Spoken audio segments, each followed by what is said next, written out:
നമസ്കാരം. ഞാൻ ഷിഹാബ് കൂട്ടുകാട്. സൗദി അറേബ്യയിൽ 2017 ജൂലൈ 1 മുതൽ ആശ്രിത ലെവി നടപ്പാക്കിയുണ്ടായി. ഇതിൽ ഒട്ടേറെ പ്രവാസികൾ ഇപ്പോൾ ആശങ്കയിലാണ്. വെക്കേഷനുമായി ബന്ധപ്പെട്ട് നാട്ടിൽ പോകാൻ തീരുമാനിച്ചിരുന്ന ഇഖാമ വാലിഡിറ്റി ഉണ്ടായിരുന്ന ഒട്ടേറെ പ്രവാസികൾ, പ്രത്യേകിച്ച് മലയാളികൾ, അവരുടെ കുടുംബമായി നാട്ടിൽ വെക്കേഷൻ കഴിഞ്ഞ് വന്നതിന് ശേഷം ആശ്രിത ലെവി അടച്ചാൽ മതിയെന്നുള്ള ഒരു ധാരണയായിരുന്നു ഉണ്ടായിരുന്നത്. പെട്ടെന്നാണ് വെക്കേഷൻ പോകണമെങ്കിൽ, റീഎൻട്രി ലഭിക്കണമെങ്കിൽ ആശ്രിത ലെവി അവരുടെ ഇഖാമ വാലിഡിറ്റി കാൽക്കുലേഷൻ ചെയ്തിട്ട് അതിന്റെ ഫീ അടയ്ക്കാതെ പോകാൻ പറ്റാത്ത ഒരവസ്ഥയാണ്. പെട്ടെന്ന് അങ്ങനെ ഒരു ഇവിടെ ടിക്കറ്റ് ചാർജ് ഇപ്പോൾ വളരെ കൂടുതലാണ്. കാരണം വെക്കേഷൻ സമയമായതുകൊണ്ട് വളരെയധികം ടിക്കറ്റിന്റെ ചാർജ് 2500, 3000 ഒക്കെയാണ്. അത് കൂടാതെ തന്നെ പെട്ടെന്ന് ഈ ആശ്രിത ലെവി കൂടി ഒരുമിച്ച് അടയ്ക്കേണ്ടി വന്നപ്പോൾ അവരുടെ ബഡ്ജറ്റ് കാൽക്കുലേഷൻ ആകെ താളം തെറ്റിയ ഒരവസ്ഥയിലാണ്. അപ്പോൾ വെക്കേഷൻ പോയിട്ട് വന്നിട്ട് ആശ്രിത ലെവി അടച്ചാൽ മതി, ഇഖാമ പുതുക്കുന്ന സമയത്ത് അടച്ചാൽ മതി എന്നുള്ള ആ ഒരു കാര്യം പെട്ടെന്നാണ് തെറ്റിപ്പോയത്. ഇവിടെ എക്സിറ്റിൽ പോകണമെങ്കിലും ആശ്രിത ലെവി അടയ്ക്കൽ നിർബന്ധമാണ്. എക്സിറ്റിൽ പോകേണ്ടവരുടെ എന്നാണോ പോകുന്നത്, അപ്പം ജൂലൈ 1 ശേഷമുള്ള ഡേറ്റുകളും എക്സിറ്റിന്റെ വാലിഡിറ്റി 2 മാസമാണ്. ഈ 2 മാസത്തെ വാലിഡിറ്റിയുടെ ചേർത്തുള്ള ആശ്രിത ലെവി അടയ്ക്കൽ നിർബന്ധമാണ്. അതുകൂടാതെ തന്നെ ഇഖാമ ഇവിടെ ആശ്രിത ലെവി ഇൻഡിവിജ്വലായിട്ട് അടയ്ക്കാം. ഒരു വ്യക്തിയെ ഇപ്പോൾ വെക്കേഷൻ വരികയാണെങ്കിൽ അയാൾക്ക് മാത്രമേ ആശ്രിത ലെവി അടയ്ക്കാം, ഇഖാമ ഡേറ്റ് ഉണ്ട് എങ്കിൽ. ഇനി അതുകൂടാതെ തന്നെ ഒരാൾ എക്സിറ്റിൽ പോവുകയാണെങ്കിൽ, ഫാമിലി മെമ്പർമാരിൽ ഒരാൾ എക്സിറ്റിൽ പോവുകയാണെങ്കിൽ അയാൾക്ക് ഇൻഡിവിജ്വലായിട്ട് ആശ്രിത ലെവി അടച്ചിട്ട് വിടാം. പക്ഷേ ഇഖാമ പുതുക്കുന്ന സമയത്ത് ആശ്രിത ലെവി എല്ലാവർക്കും ചേർത്ത് അടച്ചെങ്കിൽ മാത്രമേ ഇഖാമ പുതുക്കാൻ പറ്റുന്ന ഒരു സാഹചര്യം ഉണ്ടാവുകയുള്ളൂ. അതുകൊണ്ട് ഇപ്പോൾ 4 മെമ്പർമാർ ആശ്രിതരായി ഉണ്ട് എങ്കിൽ ഇപ്പോൾ ഒരു മാസം 100 റിയാൽ വെച്ചാണ്, ഒരു ദിവസത്തേക്ക് 3.33 റിയാലാണ് വരുന്നത്. അപ്പം 2018 ഇത് 200 റിയാലായി, 2018 ജൂലൈ 1 മുതൽ 200 റിയാലായി ഒരു മെമ്പർക്ക് വരും. അപ്പോൾ ഒരു 4 മെമ്പർമാരുള്ള ഒരു കുടുംബത്തിൽ 2018 ആശ്രിത ലെവിയായിട്ട് മാത്രം 10,000ഓളം റിയാൽ അടയ്ക്കണം. അത് 2019 അത് 300 റിയാൽ വരും. 300 ആവുമ്പോൾ ഏതാണ്ട് 15,000 റിയാലും 2020 അത് 400 റിയാൽ ഒരു മെമ്പർ കൊടുക്കേണ്ട ഒരു സാഹചര്യമാണ് ഉള്ളത്. അതോടൊപ്പം തന്നെ ഇവിടെ നല്ലൊരു ശതമാനവും പ്രവാസികളിൽ, ഇന്ത്യക്കാരിൽ നല്ലൊരു ശതമാനം മലയാളികളാണ് ഫാമിലിയായിട്ട് ഇവിടെ താമസിക്കുന്നത്.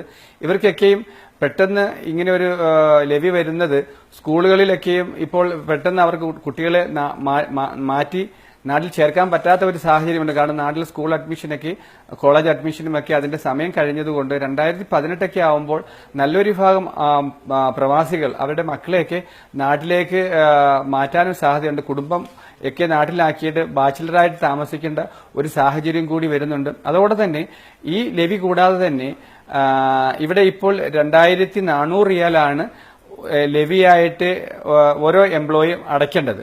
അപ്പം ഈ ഫീസ് അപ്പം 50% കൂടുതൽ വിദേശികളുള്ള എല്ലാ സ്ഥാപനങ്ങളും അവരുടെ ഓരോ ലേബറിനും മാസം 400 റിയാൽ, 2018 ജനുവരി മുതൽ മാസം 400 റിയാൽ എന്നുള്ളതും 2019 അത് മാസം 600ഉം 2020 മാസം 800 റിയാൽ വെച്ച് ഒരു വർഷത്തേക്ക് എത്ര വരുന്നുണ്ടോ അങ്ങനെയുള്ള എമൗണ്ട് അത് ലെവിയായിട്ട് അത് സെപ്പറേറ്റ് കൊടുക്കുക കൂടി ചെയ്യണം. അത് 50% കുറവാണ് വിദേശികളെങ്കിൽ 2018 400 എന്നുള്ളത് 300ഉം, അതോടെ തന്നെ 2019 500ഉം 2020 600ഉമാക്കി കുറഞ്ഞിട്ടുണ്ട്. അതായത് 50% കുറവ് ആണ് വിദേശികളെങ്കിൽ. അപ്പൊ ഇങ്ങനെ 2 ഫീസ്, ഡിപ്പെൻഡന്റ് ഫീസും അതുകൂടെ ആശ്രിത ലെവിയും എംപ്ലോയിക്ക് ഉള്ള ലെവിയും, ഇത് രണ്ടും കൂടി വരുമ്പോൾ വലിയൊരു സാമ്പത്തിക ബാധ്യതയാണ് കുടുംബങ്ങൾക്ക് വരുന്നത്. ഇതിൽ മിക്ക കമ്പനികളും,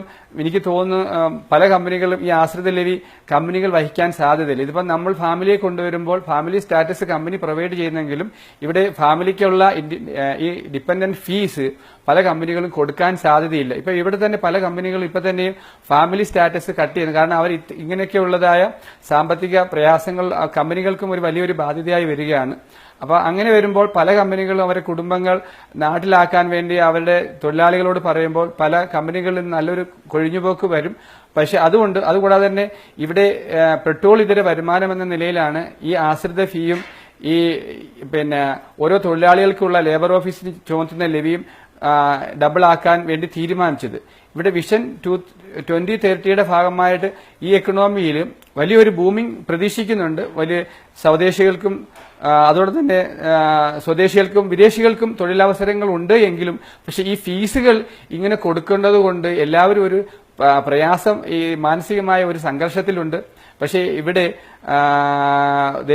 വിനീതമായി രാജകുടുംബം ഈ പ്രവാസികൾക്ക് വേണ്ടി എന്തെങ്കിലും ഈ ആശ്രിത ഫീയിൽ ഒരു കുറവ് വരുത്തണം എന്നാണ് നമുക്ക് ഈ വിനീതമായി ഈ അവസരത്തിൽ പറയാനുള്ളത്. തീർച്ചയായിട്ടും എല്ലാ പ്രവാസികളും ഇവിടെ ഈ വിഷയത്തിൽ പ്രത്യേകിച്ച് ടിക്കറ്റ് ചാർജ് എന്റെ വർധനവ്, ഈ ആശ്രിത ഫീ ഒക്കെ ആവുമ്പോൾ ഓരോ കുടുംബത്തിനും ഇവിടെ താമസിക്കാൻ പറ്റാത്ത ഒരു സാഹചര്യത്തിൽ വലിയൊരു ചെലവാണ് മാസത്തിൽ വരുന്നത്. 2018-19 ആകുമ്പോൾ നല്ലൊരു ശതമാനവും വിദേശ ഫാമിലികളും സ്വന്തം സ്വദേശത്തേക്ക് തന്നെ തിരിച്ചുപോയി സെറ്റിൽ ചെയ്യേണ്ട ഒരു ആവശ്യമുണ്ട്. ഇവിടെ പ്രവാസികൾ ഇപ്പോഴും തീർച്ചയായിട്ടും നമ്മൾ സേവിങ്ങിനെ കുറിച്ച് ഇവിടെ നമ്മൾ ബോധവാന്മാരാണ്.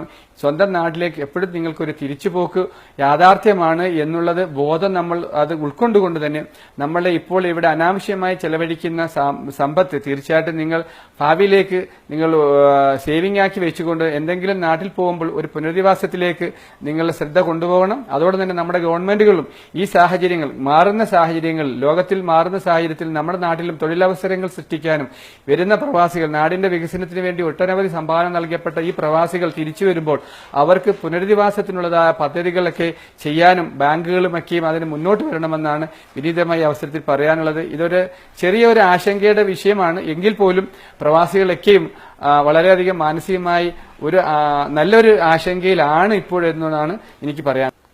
ഈ ആശ്രിത വഴി ഓൺലൈനായിട്ട് ബാങ്കുകൾ ഓൺലൈൻ സിസ്റ്റം വഴി അടയ്ക്കാൻ പറ്റും. അസോസിയേറ്റ് ഫീ ഫോർ ആൾ എന്നുള്ള ഒരു പുതിയ ഓപ്ഷൻ ബാങ്കുകളുടെ സൈറ്റിൽ തുടങ്ങിയിട്ടുണ്ട്.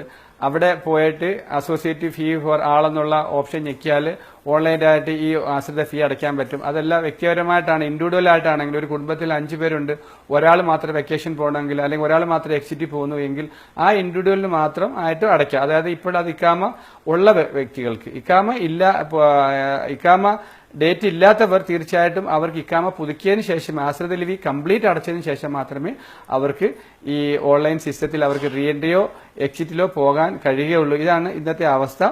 ഇവിടെ ഒട്ടേറെ പ്രവാസികൾ ആശങ്കയുണ്ട്. ബഹുമാനീയമായ സൗദി രാജ കുടുംബം പ്രവാസികളുടെ ഇപ്പോഴത്തെ ഈ ഒരു മാനസിക അവസ്ഥയ്ക്ക് തീർച്ചയായിട്ടും എന്തെങ്കിലുമൊക്കെ ഒരു ഇളവുകൾ ഈ സാഹചര്യത്തിൽ ഒട്ടേറെ പ്രതീക്ഷകളിലാണ് എല്ലാ പ്രവാസികളും. ഇവിടെ ഒട്ടനവധി പ്രവാസികൾക്ക് എന്നും കരുണ കാണിച്ചിട്ടുള്ള രാജകുടുംബം തീർച്ചയായിട്ടും ഇപ്പൊ തന്നെ അംനസ്റ്റി ലക്ഷക്കണക്കിന് പ്രവാസികൾക്ക് അവർക്ക് സ്വന്തം പ്രദേശത്തേക്ക് പോകാൻ ഒരുപാട് ഓഫറുകൾ, ഇക്കാമ ഇല്ലാത്തവർക്കോ റൂബായവർക്കോ ഒരു ഡോക്യുമെന്റ്സും ഇല്ലാത്തവർക്ക് പോലും നാട്ടിലെത്താൻ വേണ്ടിയുള്ളതായ അംനസ്റ്റി 4 മാസമായി കണ്ടിന്യൂ ചെയ്തുകൊണ്ടിരിക്കുകയാണ്. വളരെയധികം ഒരു സന്തോഷമായിരുന്നു ആ വിഷയത്തിലുള്ളത്. ആ ആഹ്ലാദം പങ്കിടുന്ന അവസരത്തിൽ ഇതുപോലുള്ള ഫാമിലികൾ തന്നെയാണ് ഇവിടുത്തെ വരുമാന വഴികൾ. ഫാമിലികളും കുടുംബങ്ങളും പ്രവാസികളും ഒക്കെ ഉള്ളപ്പോഴാണ് ഈ രാജ്യത്തിന് വരുമാനവും ഈ രാജ്യത്തിന്റെ ഉന്നമനവും വികസനവും ഒക്കെ ഉണ്ടാകുന്നത്. തീർച്ചയായിട്ടും പ്രവാസികൾക്ക്, ഈ സാധാരണപ്പെട്ട കുടുംബങ്ങൾക്ക് എന്തെങ്കിലും ഈ വിഷയത്തിൽ രാജകാരുണ്യം ഉണ്ടായി ഈ ഡിപെൻഡൻസ് ഫീ എന്നുള്ള ആ ഒരു ഓപ്ഷൻ തീർച്ചയായിട്ടും അതിൽ വിനീതമായി പരിഗണിക്കണമെന്നാണ് നമുക്ക് ഈ അവസരത്തിൽ പറയാനുള്ളത്.